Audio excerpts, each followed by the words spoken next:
제가 잠깐 화면을 켜도록 하겠습니다.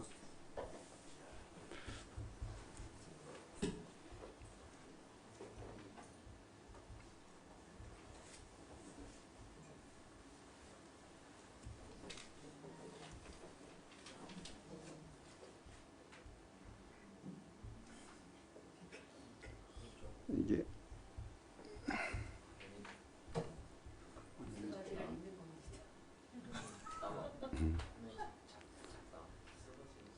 작게 나왔죠? 처음부터. 됐죠? 네. 네, 조금 예쁘게 네. 갈라디아서를 시작하기로 했는데요. 잠깐 기도하고 하면 좋겠어요. 네. 사랑이 많으신 하나님 아버지 감사합니다. 저희들을 지명하여서 너는 내 아들이라 또는 너는 나의 친구라고까지 불러주신 하나님을 생각하면 주님의 은혜가 얼마나 큰지 알 수가 없습니다. 주님, 오늘 저희들이 머리 숙여서 주님의 말씀을 묵상하고 저희들의 마음속에 새겨서 밖에 나가서 그리스도의 향기와 빛과 소금의 역할로 저희들이 살아갈진데 우리 주님이 기뻐하시는 그런 삶으로 우리가 살 수 있도록 하시고 말씀이 우리 마음 깊숙이 뿌리 박혀서 우리 안에 생명을 이루고 구원을 이루어가는 그런 귀한 시간으로 삼아주실 줄 믿습니다. 감사드리고 예수님 이름으로 기도합니다. 아멘. 아멘. 목사님께서 이제 새해 2020년에 첫 주일날 우리 주중 예배에는 우리가 앞으로 강의 설교를 한번 해보자. 그래서 형제분들한테 2달 전부터 미리 이렇게 준비를 시켜 놓으셨어요. 그래서 2달 전에 이미 이제 말씀을 이제 목사님 부탁을 이제 받고 제가 이제 갈라디아서 1장을 이제 하면서 여러분과 함께 이렇게 나눌 수 있게 돼서 너무나 기쁩니다. 이 갈라디아서는요, 역사상으로 굉장히 유명한 사람들이 엄청나게 사랑했던 그런 아주 성경책으로 유명합니다. 우리가 알고 있는 이제 마틴 루터, 네, 마틴 루터 이런 사람들도 뭐라고 했냐면 이 갈라디아서는 나의 캐서린이다, 그 신부이다. 그러니까 그 우리 뭐 형제 자매들 결혼부 형제 자매들이 뭐 그러잖아요. 하나님이 제 1번이고 2번은 자기 아내라고. 그럴 정도로 엄청나게 굉장히 그 소중하고 너무나 그 구원에 대한 복음이 아주 명확하게 나와 있는 거라고 이렇게 했었는데요. 오늘 갈라디아서를 통해서 요점은 다른 복음은 없다라고 하는 첫 번째 요점과 두 번째 하나님을 기쁘게 합시다라고 하는 것이 갈라디아 1장 전반에 나와 있는 그런 내용인데요. 함께 보도록 하겠습니다. 저자는 갈라디아서는 사도 바울이 썼습니다. 저자 연대는 어떤 주석서를 보면 49년, 어떤 주석서는 57년인데요. 100년 전 이전에, 그러니까 그 주후 100년 이전에 써진 책으로 아마 신약성경에서 꽤 일찍이 써져 있는 그런 성경이라고 볼 수가 있습니다. 이 기록을 한 이유는 이게 편지거든요. 편지는 받는 사람이 딱 있잖아요. 예, 이거는 받는 사람들이 어떤 상황이 있었어요. 조금 이따 그 상황을 설명할 건데 이 사람들한테 뭘 알려주고 싶었냐면은 그 편지의 가장 핵심 내용은 뭐였냐면 이 의롭다는 거는 율법의 행위로 하는 의롭다함을 받는 게 아니라 오직 믿음으로만 하나님 앞에 의롭다라고 받을 수 있다는 거를 그 시대에 있는 사람들은 정말 헷갈려했고 그 안에 논쟁이 있었고 또 그것 때문에 예루살렘에서 그야말로 회의가 있고 막 그랬었거든요. 우리야 오늘 다 알고 있는 내용이지만 오직 믿음으로 의롭다. 이건 우린 다 알고 있었지만요. 당시 1세기 초대 그리스도인들은 이것이 너무 헷갈리고 어려운 주제였고 이거와 관련해서 바울이 사도로서 아주 강력하게 말씀을 전하는 것이었죠. 그래서 이제 그 기록의 배경을 보면은 그리스도인들이 그 당시에 모세의 율법을 지켜야 한다라고 생각하는 사람들이 있었어요. 그리고 실제로 그렇게 해서 이 율법주의적인 유대인들의 말을 다 듣고서 맞아, 율법을 지켜야지. 어떻게 사람이 뭐 예수님 믿어요 이 정도로 갖고는 좀 복음이란 게 너무 값싼 거 아니야? 이런 생각을 한 거예요. 굉장히 설득력 있는 내용이었어요. 그래서 지금 현재 우리가 갖고 있는 믿음은 정말 이렇게 믿음으로 의롭게 된다는 이 기독교의 핵심 진리를 사실 갈라디아 교회에 있는 사람들이 부정하고 심지어 그 이방인들에게 구원을 받기 위해서는 할례까지 받아야 된다. 그런 생각을 갖고 갈라디아에 있는 교인들은 그렇게 생활을 했던 거였어요. 그래서 이것을 바로잡아주기 위해서 갈라디아서가 써졌는데요. 구성은 총 6장으로 되어져 있어요. 그래서 1장에는 복음이 어떤 건지에 대해서 얘기를 해주고요. 나 바울 사도야, 사도 이걸 얘기해주고 있어요. 지금이야 우리가 사도 바울 하지만 사울이었고 정말 이 기독교를 탄압했던 가장 악랄하고도 그리고 가장 충성된 유태교 분자잖아요. 네, 그래서 1장에 그런 것 때문에 사실 사울이 진짜 사도야? 진짜 사도야? 누가 사도야? 누가 인정해줬는데 이제 이런 내용들을 제가 오늘 이제 공부한 거를 여러분과 함께 나눌 거고요. 2장 이방인 사도직을 맡은 이제 바울에 대한 내용들이 2장에 나오고요. 그 다음에 이제 복음으로 이제 율법은 복음으로 완성된다는 게 3장에, 그리고 4장은 하나님 나라를 유업으로 받을 성도들에 대한 부분들이 나오고요. 5장에는 이 성령의 열매에 대한 것들이 잘 아시는 바와 같이 나옵니다. 그리고 6장은 그리스도의 법을 성취하는 삶으로 이렇게 나오는데요. 요거는 이제 한 장 한 장씩 저희 형제들이 맡아서 저는 오늘 1장에 대한 것만 일단은 얘기를 하도록 하겠습니다. 예. 저기 음악이 틀어 있어가지고요. 아, 그랬군요. 드럼 음악하고 피아노를 꺼버리면 소리가 안 나갑니다. 아, 네네. 예. 이게 끈 게 아니고 사라졌는데요. 아, 됐습니까? 네네. 그 복음이라는 거를 여러분들은 복음이란 말을 우리는 많이 들었잖아요. 기쁜 소식. 근데 제가 알기로는 복음이라는 게 유앙겔리온이라고 해가지고 사실은 그리스도인이 쓰는 그런 말이 아니고 로마 시대에는 이 황제의 생일, 그 다음에 뭐 전쟁에서 이기는 승전보, 이 좋은 소식 같은 거를 유앙겔리온이라고 했대요. 그거를 초대교회에 있는 이 성경을 기록하는 그런 저자들이 그 당시에 사용하던 언어와 단어를 그대로 차용해서 그걸 복음이라고 했는데, 이게 그 당시에 유앙겔리온 복음이라는 게 로마인들한테 유앙겔리온은 어떤 거였냐면, 로마 시민권자한테 유앙겔리온 즉 복음이란 건 어떤 거였냐면요, 어마어마한 거였어요. 로마가 새로운 정복지에 가잖아요. 그럼 그 땅을 누가 점령해야 될 거 아니에요. 누가 로마인이 가서 관리해야 될 거 아니에요. 그럼 예를 들어서 정든 목사님 로마의 시민권이시네요. 네. 그러면 우리가 오늘 저기 강북구를 점령을 했는데 거기 가십시오. 그럼 이제 이 황제 칙령이 주는 거예요. 칙령. 황제 칙령.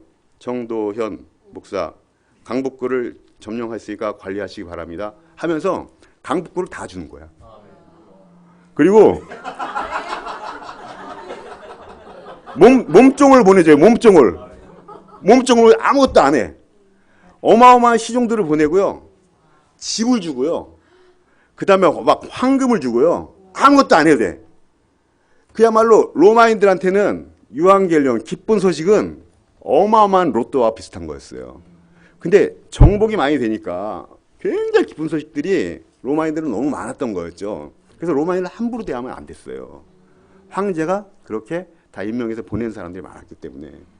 근데 이것이 기독교인들한테 들어와서 그 유앙겔리온이라고 하는 뜻이 들어오면서 복된 소식을 세상적인 그런 황제가 주는 선물이나 그 어마어마한 부와 또는 많은 편익이 아니라 예수님이 우리를 위해서 죽으셨다가 우리 죄를 위해서 부활하시고 정말 우리를 구원해 주시기 위한 영원한 메시아였다라는 것이 복음으로 자리 잡게 된 거거든요.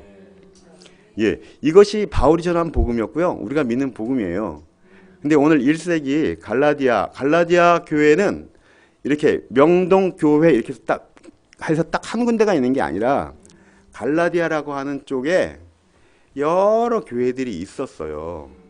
그래서 거기에서는 우리 안에서도 처음 우리 교회에 나와서 그리스도인이 된 분도 있고, 장로교나 침례교나 뭐 어디 천주교나 거기서 거기서 다시 우리 교회 와서 그리스도인이 되신 분들도 있고 하잖아요. 갈라디아 지역도 마찬가지였어요.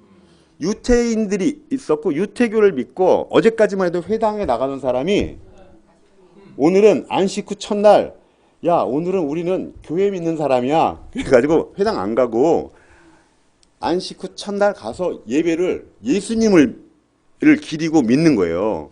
주님이 다시 하늘에 올라갈 때 우리가 갈릴리에서 봤는데요, 언제 오시나요? 이런 기도하면서 이제 이런 기도를 했던 사람들인 거죠. 유태인이면서 그리스도인이 된 사람들이 있었고, 이 유태인 그리스도인뿐만 아니라 아예 그야말로 유태인이 아닌 이방인들 있잖아요. 그리스인이나 뭐 이런데 그야말로 외국인들, 그런 사람들이 이게 복음을 전해 듣고 나도 정말 복음을 믿고 싶어요 라고 그리스도의 왕국 안에, 하나님 나라 왕국 안에 들어온 사람들이 있었어요.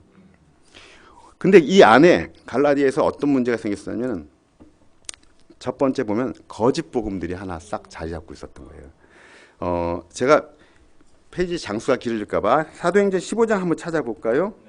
네, 저도 한번 찾아보겠습니다. 사도행전 15장 1절부터 2절 한번 같이 보죠. 진도를 빨리 나가겠습니다. 15장 1절 2절 제가 한번 읽어볼게요. 몇몇 사람이 유대에서 내려와서 이렇게 신도들을 가르쳤다. 이게 이제 거짓 복음이란 거예요. 여러분이 모세의 관례대로 할례를 받지 않으면 구원을 얻을 수 없습니다.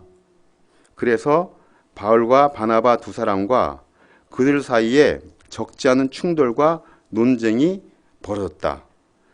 드디어 안디옥 교회는 이 문제로 바울과 바나바와 신도들 가운데 몇몇 사람을 예루살렘으로 올라가게 해서 사도들과 장로들을 찾아보게 하였다. 네, 이 말이 무슨 말이냐면, 이 안에 모세의 율법대로 할례를 받아야지만이 된다는 거예요.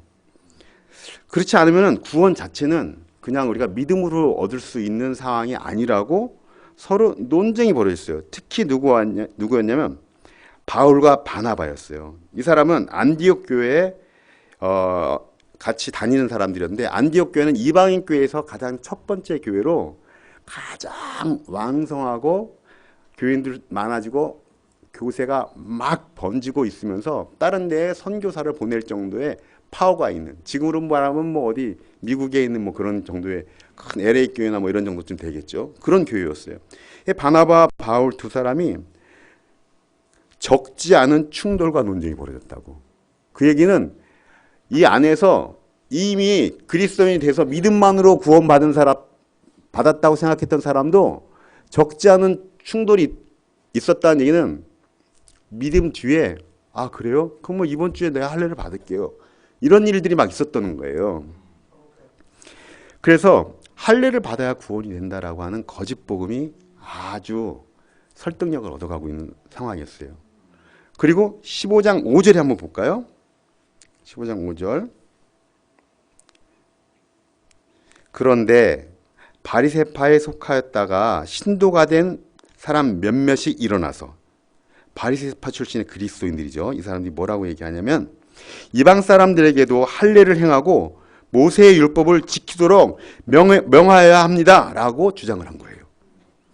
그러니까 바리새파 출신들은 확실하게 그리스도인이 되려면 할례를 해야 된다고 너무 확고한 신념을 갖고 있었어요, 그들의 믿음이. 근데 15장 11절에 보면 확실히 이 어른이 있어야 돼, 교회는. 이 베드로가 다들 조용히 해, 내가 얘기할게 하면서 15장 11절에 베드로가 이 논쟁의 종교를 딱 내려줘요. 15장 11절. 11절을 한번 보죠. 우리 주 예수의 은혜로 구원을 얻고 그들도 꼭 마찬가지로 주 예수의 은혜로 구원을 얻는다고 우리는 믿습니다. 이 바울이 그렇게 얘기하는 거예요. 왜 우리 조상들에게 우리한테 얘기한 거를 그들이 우리도 감당 못하면서 어떻게 이방인들한테 할례까지 받으라고 하는 거 같냐? 그거 아니다. 예수님을 그냥 믿기만 하면은 구원을 얻는다. 그래서 이 논쟁의 종결을 딱 져준 거죠. 근데 이와 같은 것들이 이 안에서 있었지만은 사실은 고대 근동 안에 그런 거짓 교사들이나 그런 확신을 갖고 막 전하는 사람들이 많다 보니까 그런 것들이 많이 퍼져 있어서 이 갈라디아 교회도 그런 문제가 있었던 겁니다. 예수님은 사실은 당시로서는 유태인들이 봤을 때는 일종의 하나의 선지자예요. 그러니까 자기들은 지금 메시아를 기다렸는데 예수는 메시아가 아니야. 그러니까 자기들은 정말로 이 초림을 아직도 기다리고 있는 거예요. 지금도 유태인들은 초림을 아직도 기다리잖아요. 메시아가 오기를. 근데 그 당시에 많은 그리스도인들은, 기독교인들은 예수님은 메시아다라고 확정적으로 자리를 잡고 예배도 따로 드린 거예요. 그러니까 신흥 종교로서 서서히 그런 자리를 자리매김할 때 이렇게 갈라디아 교회에 이런 문제가 생긴 겁니다. 그래서 구원은 3번 오직 예수님만이 구원자이시다라는 거죠. 유대교의 신앙 패턴은 율법이 있어요. 해라 하지 말라. 근데 우리는 유태교를 따르지 않기 때문에 그냥 예수님이 전부인 거죠. 예수님의 말씀이 전부인 거예요. 그 말씀대로 살아가면 되는 거죠. 안디옥 교회가 최초로 이방인들의 교회였는데요. 선교사를 이제 뽑는데 바울과 사울이 뽑혀요. 사도행전 13장 2절 한번 볼까요? 13장 1절부터 보죠. 13장 1절.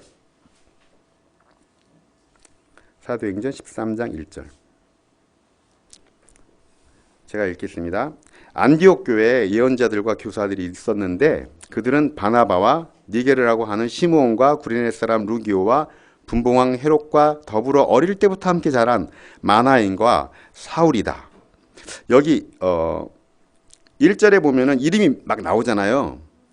이 당시에는 이름을 이렇게 쓸 때 나름대로 자기들끼리 이 정해진 법이 있어요.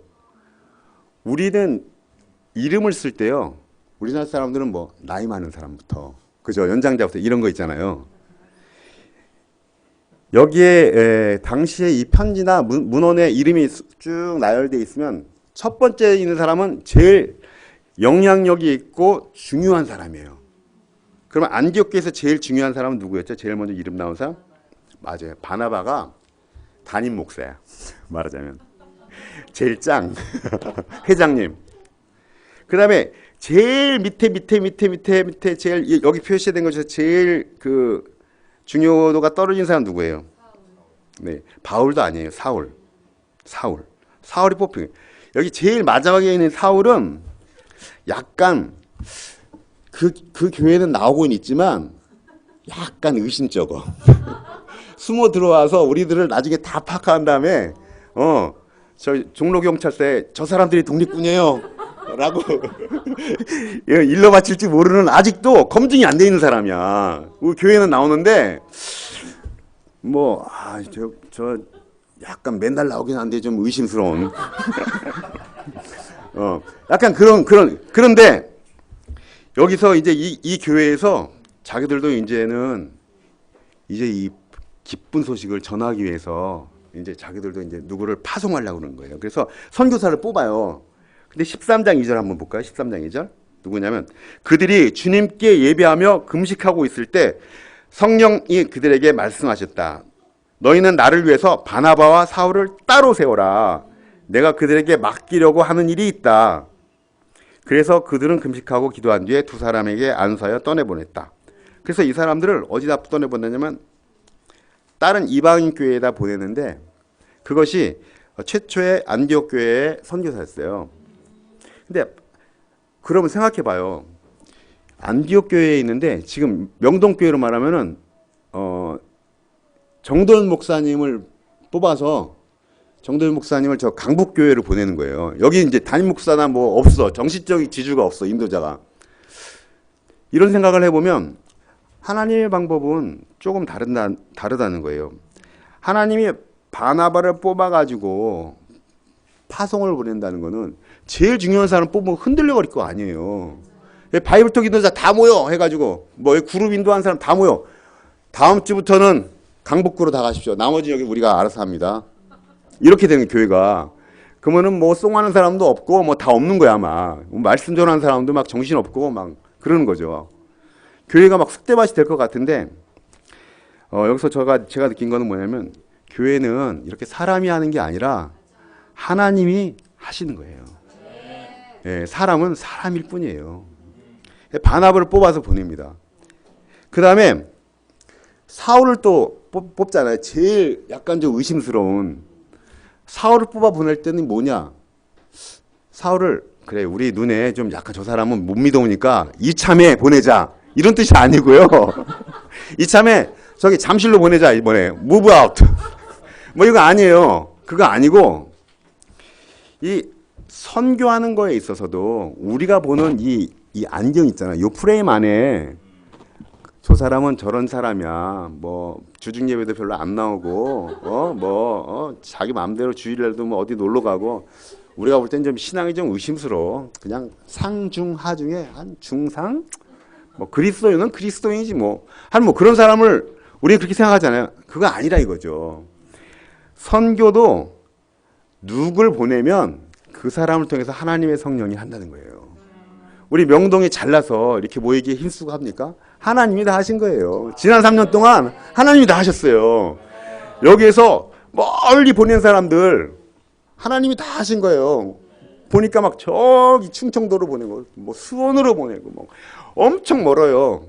그러면서 교제의 중요성이나 이 말씀의 중요성, 이 같이 모이는 것이 얼마나 정말 좋은지 이런 거를 우리가 배우잖아요. 예, 교회는 하나님이 하시는 거고 선교도 하나님이 하시는 거를 배웠어요.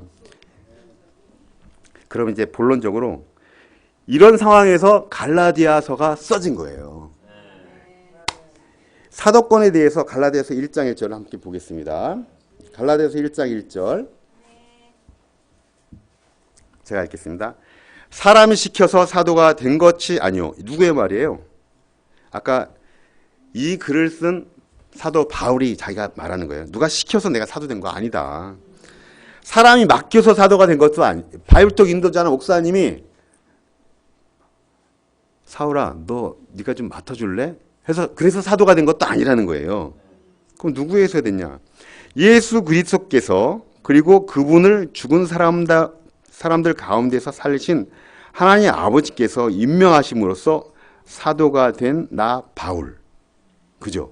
지금 뭐라고 얘기한 거예요? 갈라디아 사람들이 자기가 전한 복음이 있는데 자기가 전한 복음을 뒤로 내팽개치고 할례를 받고 막 지금 난리가 난 거예요. 근데 너희들 왜 도대체 내가 전한 것이 그것이 다인데 왜 거기에 덧붙여서 너희들 그렇게 괴롭게 스스로들 그렇게 하고 있냐? 나는 사도야. 나 바울이야. 사도. 바울이 자기의 가르침이 진리인데 왜 나의 가르침에 너희들이 믿지 않고 또 다른 것을 더 부과해서 믿냐고 그거를 수호하기 위해서 지금 사도라는 것을 강조하고 있는 겁니다. 근데 바울은 예수님 살아있을 때 사도가 됐어요? 예수님 돌아가신 다음에 사도가 됐어요? 사도라는 게 뭐예요? 사도? 사도는요, 제가 이제 보니까 이렇게 하더만요. 예수님을 따라다니면서 예수님한테 파송을 받은 사람들 같이 그 사람들을 이제 사도로 인정해 준 거죠. 예수님 얼굴 보고서 했던 사람들 또는 예수님께서 부활을 하셨는데 그걸 목격한 사람들 그 사람들은 이제 사도로 인정을 이제 해줬대요. 그다음에 세 번째로는 예수님이 직접 가르침을 해서 받은 사람들, 그러니까 뭐 베드로나 이런 사람들은 직접 요한이나 이런 사람 받았잖아요. 그런 사람은 사도예요. 근데 바울은 그런 거 아니잖아요. 그러니까 사람들이 아니라고도 생각을 했나 봐요. 그랬을 것 같아. 넌 예수님이랑 같이 안 다녔잖아. 베드로가 그러던데? 뭐 이런 얘기를 들었을 거 아니에요. 야, 내가 옛날에 예루살렘에 물건 팔러 갔는데 가서 보니까 거기 아줌마가 그러더라. 너는 그때 없었대. 그랬을 거 아니에요. 그러니까 이 사도권에 대한 것들을 갈라디아 교회에 있는 사람들은 얘는 아닌데 얘가 와서 지가 어디서 들었는지 뭐 유대교 가말리엘인지 뭐 가브리엘인지 누구한테 배워서 아는 건 많긴 하지만 쟤는 사도는 아닐 거야. 이렇게 생각을 했었을 수도 있었을 것 같아요. 그래서 그 시비가 좀 있었어요. 이 사이에. 이 사도직을 부인하고 이 복된 소식, 기쁜 소식과 율법주의를 혼동하는 사람들한테 나 그게 아니야. 내가 다메섹 도상에서 예수님을 만났다니까. 그리고 내가 거기에서 많은 계시를 받아서 직통으로 난 예수님께 말씀을 다 들어서 내가 다 알고 있어. 난 그래서 사도야. 라고 대적자들한테 얘기를 하는 거예요. 그래서 그 대적자들한테 선전포고를 하는 거죠. 읽다 보면 뭐라고 하면 저주까지 막 내려요. 그리고 그렇게 해서 할례를 받은 그야말로 거짓 복음에 점점 물들어가는 교인들에게도 경고를 하는 거예요. 돌아서라고. 그거 아니라고. 너희 아들한테 그렇게 가르치지 말라고. 오직 예수를 믿음으로만 의롭다 하심을 얻게 된다고. 그렇게 바울은 지금 그것을 얘기하기 위해서 1장 1절에 나는 사도야. 그리고 내가 전한 것은 진리의 말씀이고 이것은 예수님이 직접 가르쳐 준 거라니까. 완전 이건 복사본이 아니라 원본이야. 이렇게 알려준 거예요. 이게. 그래서 보면은 갈라디아서 1장 6절 한번 보죠. 네. 갈라디아서 1장 6절. 바울이 여기서 뭐라고 얘기하냐면요.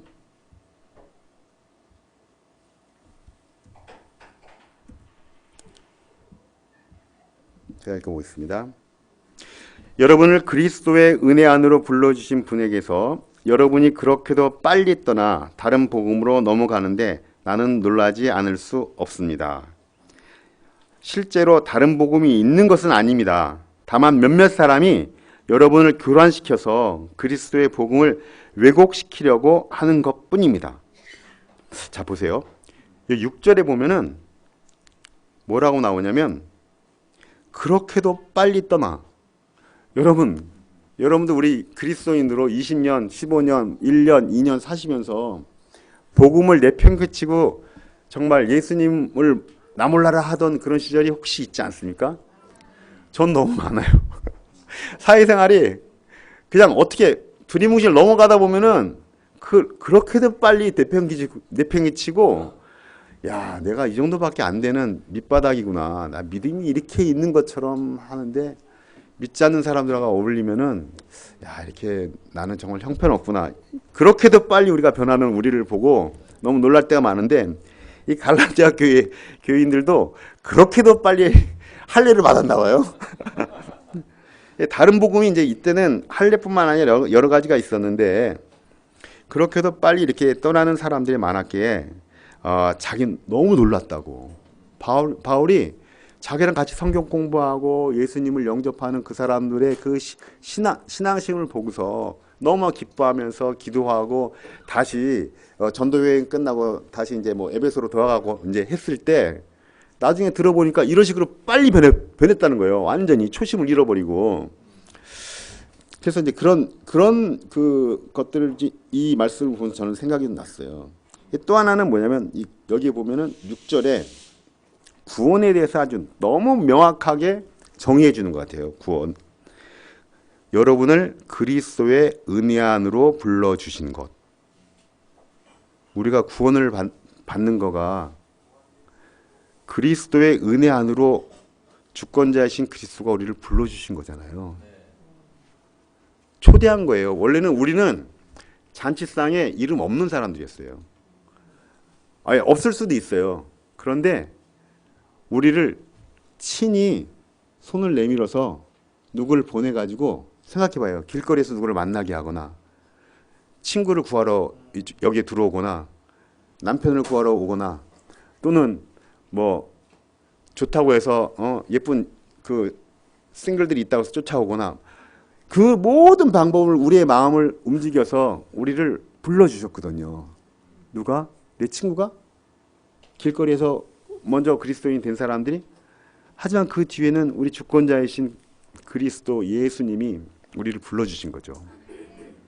이 구원이라는 거는 정말 값없이 이렇게 이유도 없어요. 이유도 없이 주신 거고 값도 없고 아무런 받을 자격이 없는 우리에게 주신 거라고 생각하니까요. 너무나 감사한 거예요. 그것은 이 정말 나그네 같은 인생을 사는 이 마감하고 나서 영원한 하늘나라에 올라갈 때 우리 모두가 함께 기쁨의 복락, 더 이상 눈물이 없고 고통이 없고 병이 없고 가난이 없고 슬픔이 없고 하나님을 찬양하면서 기쁘게 살 수 있는 그 기쁨의 극치가 뭔지도 가히 상상할 수 없는 그런 곳에 우리가 영원히 같이 가는 거잖아요. 이와 같은 이 구원이 얼마나 큰 우리에게 선물인지 제가 이제 이걸 보고서 느꼈어요. 그래서 이 보면은 실제로 다른 복음이 있는 것이 아니라고, 여기 7절에 실제로 다른 복음이 있는 것이 아닙니다. 이 믿음이 약하거나 또는 사회에서 제가 좀 쫄릴 때 다른 사람이 밀고 들어올 때는 복음을 약간 두리뭉실하게 제가 이렇게 하는 경우가 있었어요. 그러면 안 되겠더라고요. 복음에 대해서, 진리에 대해서는 단호하게 내가 내 마음속에 생명처럼 지키고 있어야겠다는 생각을 좀 가졌습니다. 그리고 지나간 시간들을 봤을 때 우리 ICOC에 여러 가지 운동들이 있었지만 운동이 너무나 사실 우리를 엄청나게 우리의 마음과 신앙들을 고양시켜서 함께 선한 일을 도모하게 한 것은 사실이었어요. 하지만 여기에 또 단점도 많았잖아요. 그런 걸 알게 했는데 우리가 정말 포커스해서 딱 앵글을 맞춰야 되는 거는 운동이나 어떤 전통, 어떤 기조, 신념 이런 것보다도 이 하나님 말씀에 우리가 오직 말씀에 헌신해서 정말 우리가 거기에 온 마음을 다 쏟아야 될 것 같아요. 정말 우리가 그래서 그 말씀이 진짜 맞는지 안 맞는지, 우리가 이 가르침이, 교회에서 가르침이 이것이 정말 성경적으로 맞는지 안 맞는지를 우리가 정말 들여다봐야 할 것 같아요. 그래서 어떤 면에서는 우리가 그것이 우리 모든 사람들에게 합의된 우리가 신념을 갖고 있는 게 아니잖아요. 이건 위에서 하늘에서 내려온 계시에 의해서 우리가 그 믿음을 믿는 거잖아요. 우리 모든 사람들이, 명동교회 한 80명 되는 사람들이 우리 이거를 믿읍시다, 우리가 신앙 고백은 했지만은 합의한 내용들만 믿는 것이 아니잖아요. 그렇기 때문에 어떤 면에서는 남들이 손가락질을 받을 수밖에 없어요. 왜 너만 옳다고 하냐? 너 왜 기독교만 옳다고 그래? 야, 결국 착하게 살면 다 천당 가는 거 아니야? 다 길은 인생에 이쪽으로 가나 저쪽으로 가나 산 꼭대기에 다 만나. 그런 거야. 이런 생각들로 많은 사람들이 얘기해요. 알라신을 믿어도 돼. 관계없어. 결국은 우리는 모르지만 그 알라가 하나님이잖아. 결국은 그 사람들도 천당이 결국은 하나님이 사람을 사랑하니까 데려가 주지 않겠어? 아니요. 안 데려가 줘요. 하나님이 데려가 주신 사람은요, 예수 그리스도를 주님이라고 고백하고 확실하게 구원에 이르는, 주님이 가르쳐준 복음 안에서의 그 진리의 말씀에 순종하고 끝까지 완주한 사람만 가는 거예요. 그것이 성경이잖아요. 이 말은 어떤 사람들한테는 엄청나게 공격받아야 될 말이에요. 하지만 우리는 이거 지켜야 돼요. 네. 그 갈라디아서 1장 8절 함께 보겠습니다. 1장 8절. 그래서 바울이 얼마나 자기가 강경한 태도를 얘기하냐면 한 영혼을 압살하는 그런 거짓 교사들을 저주하기 시작합니다. 7절, 1장 7절, 1장 8절. 그러나 우리들이나 또는 하늘에서 온 천사일지라도 우리가 여러분에게 전한 것과 다른 복음을 여러분에게 전한다면 마땅히 저주를 받아야 합니다. 9절. 우리가 전에도 말하였지만 이제 다시 말합니다. 여러분이 이미 받은 것과 다른 복음을 여러분에게 전한 사람이 있다면 그가 누구든지 저주를 받아야 마땅합니다. 베드로가 와서 만약에 그 말을 전했다. 그 사람도 저주야. 그거 안 된다니까. 이것은 내가 예수님한테 정확하게 들은 내용이야. 나 사도야. 진짜 들었다니까. 왜 그걸 의심해? 아주 강경한, 이 복음이 유일하게 딱 그거다. 그 길 하나밖에 없다라고 하는 거에 도전하면 다 거짓으로 바울이 단호하게 얘기하고 저주한 거예요. 그리고 이렇게 저주를 선언하고 거짓 교훈을 받은 자한테도 경고를 강하게 했어요. 우리 안에 조금 벗어나 있는 사람들, 사랑으로 우리가 권면할 필요가 있어요. 왜냐하면 그 사람들이 우리의 물을, 우리의 영을 혼탁하게 만들어요. 우리가 좋은 게 좋은 거야. 그리스도인은 사랑이 많아야 되는 거 아니야? 정말 사랑해야 한다면요, 그 사람에게 올바른 영과 올바른 말씀으로 사랑의 권고를 해줘야 돼요. 왜? 그 사람을 위해서. 우리 주님이 우리에게 맡겨준 거예요. 경고도 서슴지 않은 이 바울을 보면서, 야, 이 사람 엄청 세구나. 대머리 까진 사람이 얼마나 셌을까. 이 뻐덩이도 났고 대머리도 까졌대요. 그러니까 얼마나 볼품한 사람이 말도 말도 잘 못했대잖아요. 그 이 말을 이 달변가가 아니랬대요. 그러니까 얼마나 사람들한테 비호감이겠어. 와가지고 침쳐가면서 그랬을 거 아니에요. 이 단호한 바울을 보면서, 야, 이 사람 진짜 영적인 사람이구나. 당시에는 이제 교회에 이런 그 할례를 받는 것 말고도 영지주의자들이 있었답니다. 그러니까 육과 영을 분리해서 생각하는 거예요. 그러니까 예수님은 부활하셨는데 영으로만 부활했지 육으로는 부활하지 않았다. 고린도전서 15장 12절부터 14절까지 보면 나오는데요. 육의 부활을 부정했던 사람도 있어요. 그래서 이 사람들이 뭐냐면, 원래 육신은 악하잖아. 그러니까 약하니까 우리는 막 육신을 막 학대해서 고행을 해서 막 고행주의자가 되는 거야. 막 이런 건 건전하지 않죠. 그럼 누구나 다 그리스도인이 되면 고행주의자가 돼야 돼요? 아니잖아요. 이런 것들이 막 판치기도 하고, 또는 육신이 굉장히 뭐 엄청나게 결국은 시간이 가서 다 소멸하고 흙으로 다 돌아갈 건데, 뭐 짧은 인생 우리가 육체가 원하는 대로 그냥 뭐 쾌락, 뭐 말초적인 거 그냥 생각대로 다 내맡겨서 가는 쾌락주의로 가는 그런 거도 있다는 거죠. 근데 우리 하나님은 우리의 몸을 성전으로 삼으셔서 영과 육이 정말 우리가 하나가 되어서 하나님께 온전히 드려질 수 있는 산재물, 그것도 건강한 산재물, 그죠? 서로 살아있는 산재물. 언제나 봐도 아주 발탁발탁 뛰는, 정말 굉장히 싱싱하고도 살아있는, 영적으로도 육적으로도. 그래서 우리 몸이 좀 노화가 와서 병을 얻기도 하는 것이 인생이긴 하겠지만, 최대한 우리가 건강할 수 있도록 노력하는 것도 우리가 해야 할 거예요. 영적인 것만 너무 강조할 것이 아니라 육적인 것도 우리가 관리해서 정말 잘 건강한 몸으로 해서 오래도록 사람들한테 그리스도의 사랑을 전해야 될 책임이 있지 않는가요? 그죠? 어쩌면 더 많은 건강을 우리가 가져서 우리 정말 자녀들과, 또는 나중에 우리보다 훨씬 멀리 있는 손자, 손녀, 그 밑에 있는 사람들에게도 이 할아버지와 할머니들의 신앙을 정말 전해줄 수 있는 그런 것이 되어야 되지 않을까요? 네. 1장 8절 9절에서는 그래서 이 거짓 교사에 대한 이 단호한 이 바울의 얘기를 저희들이 봤고요. 10절을 보겠습니다.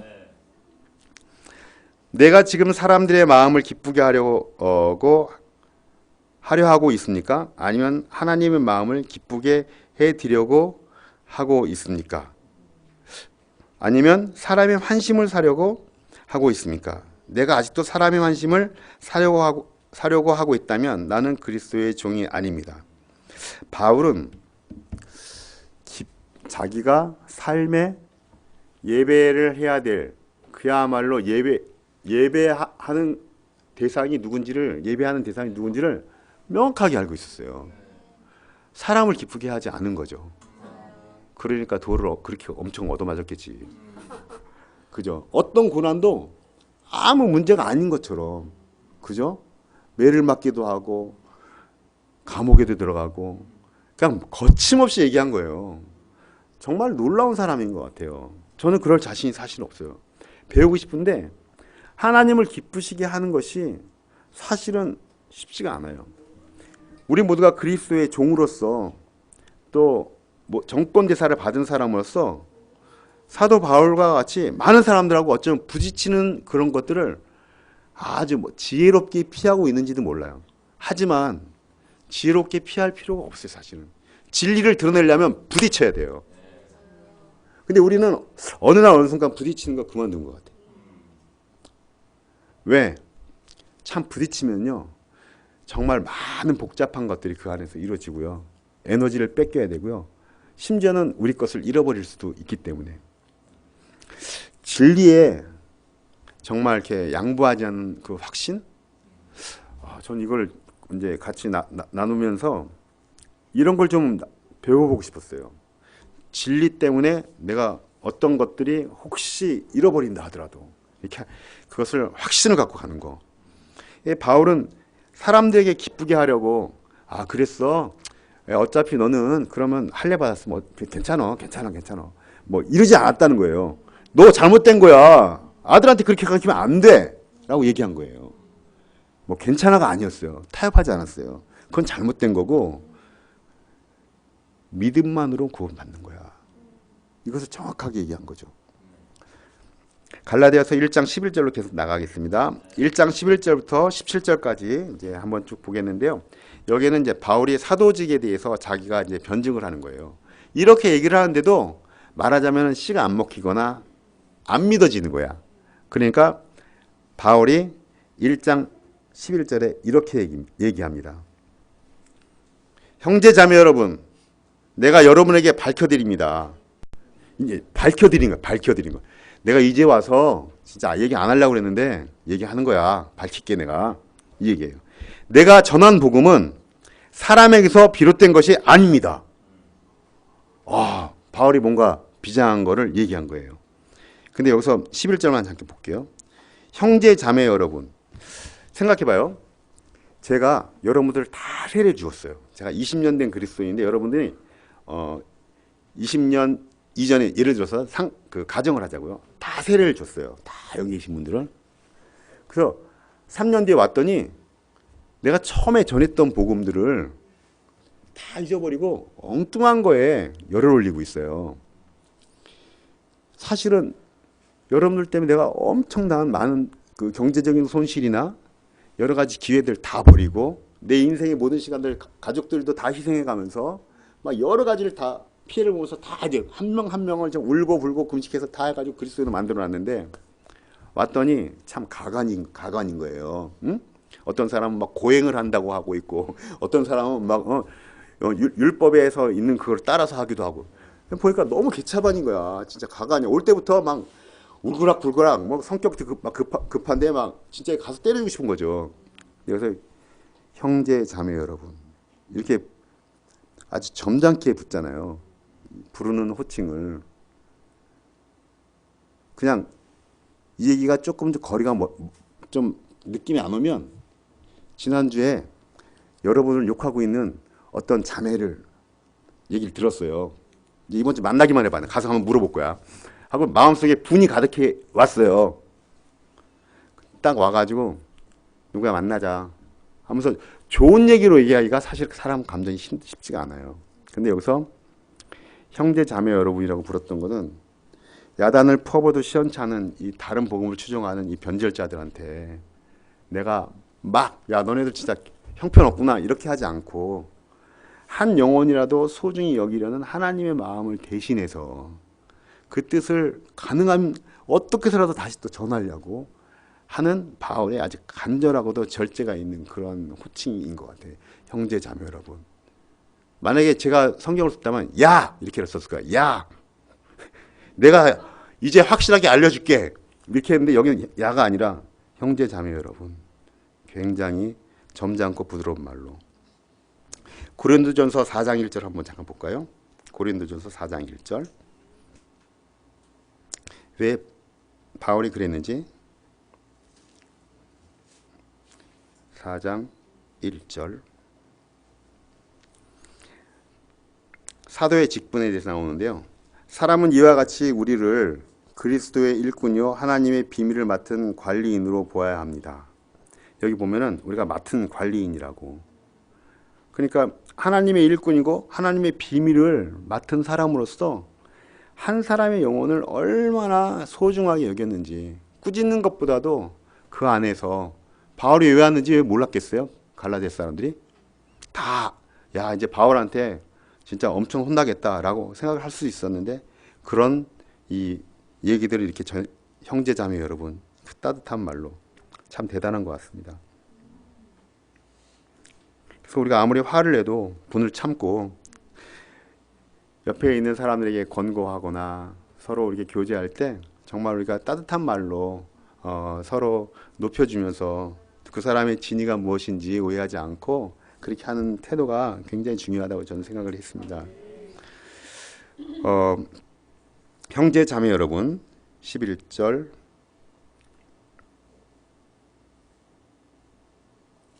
내가 여러분에게 밝혀드립니다. 내가 전한 복음은 사람에게서 비롯된 것이 아닙니다. 그 복음은 내가 사람에게서 받은 것도 아니요 배운 것도 아니요 예수 그리스도의 나타나심으로 받은 것입니다. 네, 여기에 보면은 사도가 된 내력을 보여주는데 나는 11절에 사람에게 배운 거 아니다. 내가 가말리엘 문화에서 내가 히브리 대학원 나와서 거기서 논문 쓰면서 그때 다 해가지고 배우는 게 아니라고. 이거는 대학교에서 배우고 대학원에서 배운 게 아니고 유학 갔다 와서 배운 게 아니라고. 사람에서 배운 게 아니라고. 예수님의 나타나심은 직통으로 내가 받은 거라고. 예. 15절 보겠습니다. 15절, 1장 15절. 나를 모태로부터 따로 세우시고 은혜로 불러주신 하나님께서 그 아들을 이방 사람에게 전하게 하시려고 그를 나에게 기꺼이 나타내 보이셨습니다. 그때 나는 사람들과 의논하지 않았고 이렇게 나오는데요.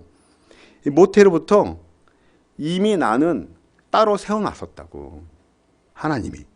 그래서 내가 은혜로 부르신 하나님의 그 부름에 합하여서 내가 이방 사람들에게 그 아들을 전하게 하시려고 기꺼이 나를 나타내 주셨으니까 내가 진짜 사도라는 거를 여러분들이 믿어야 된다라는 그런 얘기를 지금 하고 있습니다. 17절에 보면요. 또 나보다 먼저 사도가 된 사람들을 만나려고 예루살렘으로 올라가지도 않았습니다. 좀 말이 좀 이상하지 않아요? 예를 들어서 우리가 어디를 가면은 난 속초에 갔다 왔어. 뭐 이렇게 어디 갔다 온 데를 얘기하잖아요. 근데 바울은 뭐라고 얘기하냐면 나 속초에 안 갔어. 안 갔으면 안 간 거는 화제가 안 되잖아요. 근데 여기에 보면은 나는 먼저 사도가 된 사람들, 그러니까 뭐 베드로, 야고보 뭐 이런 사람들이겠죠. 만나려고 예루살렘으로 올라가지도 않았다고. 왜 이 말을 했을까요? 그거는 바로 그 뒤에 있는 거예요. 하나님의 마음이 엄청나게 긴박하고 절박해요. 내가 이제 이방인들을 위한 구원의 계획을 바울을 통해서 이제 사도로 삼아서 이제 차고 나가려고 하는데 예루살렘 가고 필요 없어. 바로 아라비아로 그냥 보내는 거예요. 바울을. 하나님이 이방인들의 구원에 대한 절박함이 나타나요. 곧바로 가지 않고 바로 아라비아 가서 3년 동안 있고 다시 다메섹으로 돌아오는 거죠. 그 말씀이 17절에 이렇게 나오는 거죠. 그래서 나는 예루살렘으로 올라가지도 않았습니다. 나는 곧바로 하나님의 이 절박함, 구원에 대한 한 영혼에 대한 절박함, 그것 때문에 오늘날 이 대한민국에도 우리에게도 나에게도 구원이 찾아온 거죠. 곧바로 아라비아로 갔다가 다마스커스로 되돌아갔습니다. 3년 뒤에 나는 게바를 만나려고 예루살렘으로 올라갔습니다. 3년 만에 18절에 예루살렘에 올라가서 바울이 그야말로 그때 사도들을 만나요. 그때 처음 만난 사람이 누구였냐면 18절에서 보면은 게바를 만나려고 예루살렘으로 올라갔습니다. 나는 그와 함께 보름 동안을 지냈습니다. 보름 동안 지내면서 무슨 얘기 있을까요? 선교에 대한 얘기도 있고 이방인들도 복음이 전해지면서 이렇게 구원이 임하였다는 것도 있고 그들도 성령님을 받았다는 것도 얘기했고 여러 가지를 얘기하지 않았겠습니까? 그리고 서로 전하고 있던 내용들을 맞춰보지 않았겠습니까? 그 직통으로 받은 것들이 혹시 자기가 혹시 잘못됐는지 자기 신앙과 믿음이 잘못됐는지 서로 투영해보지 않았겠어요? 네, 10월 동안 그런 일이 있었을 것 같아요. 그리고 나는 주님의 동생 야고보, 그러니까 예수님의 동생 야고보 밖에는 사도들 가운데 아무도 만나지 않았습니다. 그래서 예수님의 동생 야고보를 이제 만난 거죠. 그래서 다른 사도들한테 어떤 교훈을 받아서 나는 사도가 됐다 이런 행세를 한 게 아니고 내가 가서 직접 계시 받고 얘기도 나누고 나 아무런 문제가 없어. 너네들이 사도를 인정하는 애들하고 얘기했는데도 나는 껐떡이야. 내가 보니까 내 믿음이 예수님이 가르쳐준 거하고 너무나 사도들이 전에 한 거하고 너무 똑같이 일치하고 있어. 그러니까 내가 전한 그 복음, 다른 복음은 없고 오직 예수님만이 구원이다라고 하는 거. 할례를 받지 않아도 된다. 이런 것을 꼭 여러분들이 믿어야 된다고 갈라디 교회에다 얘기를 한 겁니다. 결론을 좀 내려고 하는데요. 그 뒤에 이렇게 쭉 보면은 결국은 유대 지방에 있는 뭐 그리스도 교회는 가지 않아서 사람들은 몰랐지만 소문으로 이제 이 성경 1장 마지막 절 후반부를 보면은 가서 이 바울의 행적들이 널리 이렇게 퍼지는 게 있어요. 우리 명동교회가 이렇게 함께 형제로 있는 여러 교회가 있고 또 우리와 함께 알고 있는 많은 신실하게 하나님을 믿는 사람들에게도 이렇게 이 믿음의 소문들이 이렇게 널리 퍼져야 되는 거예요. 그것은 우리 구원의 기쁨이 넘칠 때 이게 퍼지는 거거든요.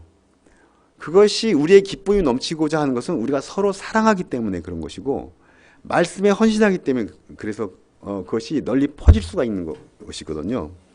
그래서 그것이 24절 마지막에 어떻게 그 바울이 성경을 쓰고 있냐면 그래서 그들은 유대 쪽에 자기를 모르는 그들은 바울을 나를 두고 하나님께 줄곧 영광을 돌렸다고. 이런 식으로 바울은 정말 많은 그리스도의 향기와 빛과 소금의 이 복음들을 전하지 않은 곳에까지도 영향력을 미치는 그런 사람이 되었어요. 결론은 곧 이겁니다. 그리스도의 복음은 곧 말씀 중심의 신앙을 말하는 것인데 이것을 우리는 꼭 소유를 해야 한다. 그 다음에 우리가 기쁘게 해야 하는 것은 모든 삶에서 하나님밖에 없다. 하나님을 위해서 우리가 살아있는 영적 예배를 매일매일 드려야 한다. 아침에도 드리고 점심에도 드리고 저녁에 드리고 날마다 매 순간순간마다 이렇게 드려야 한다라는 것이 제가 갈라디아서 1장을 같이 공부하고 나누면서 저 나름대로 나눈 그 결론이었습니다. 오늘 이제 갈라디아서 1장을 했는데요. 다른 복음은 없습니다. 우리 하나님을 기쁘게 합시다. 라는 그 요점을 갖고 여러분과 함께 나누었습니다. 말씀을 마치고요. 함께 3분, 한 3분 정도 기도를 오늘부터는 그렇게 좀 하도록 하겠습니다.